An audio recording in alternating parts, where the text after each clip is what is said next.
West Ham player ratings vs Genk. Benrahma superb before Soucek clanger. Soucek's late own goal meant West Ham will have to wait to book their place in the knockout stages after said Benrahma's superb double had looked to have sealed their progression. David Moyes, marking his 1000th game in management, had to fire his side up after a sloppy start, but two fine Benrahma goals had them on the brink of the knockout phase when Soucek turned the ball into his own net. The Hammers were off it from the start and fell behind inside 5 minutes when Issa Diop lost Joseph Paintsil, who latched onto a wonderful ball from Junior Ito and fired at goal. Alphonse Areola got a hand to his effort but tipped it onto the inside of the post and in. David Moyes' side were sloppy in midfield and lucky not to fall further behind before rallying late in the first half.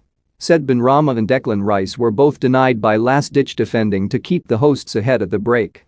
Moyes didn't wait long to change things after the interval with Tomas Soucek, Pablo Fornals and Gerard Bowen all introduced before the hour mark. A minute after their introduction the Hammers were level, though it was those who were on from the start who found the leveler.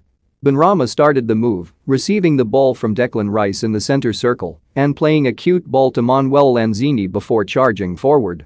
Lanzini fed Vladimir Kufel, whose first-time cross found Benrahma once more with the Algerian firing low and hard under goalkeeper Martin van de Voort. Benrahma continued to probe for a winner and found it in spectacular style inside the final 10 minutes.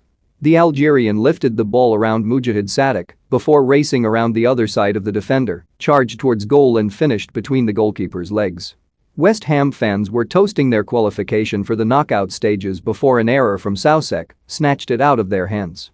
Substitute Angelo Preciado was played in behind by Ito and his cross was turned in off Soucek's head.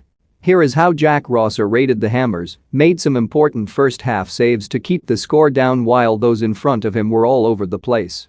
Made his first start after injury and grew into the game, fired one effort wide with his weaker foot.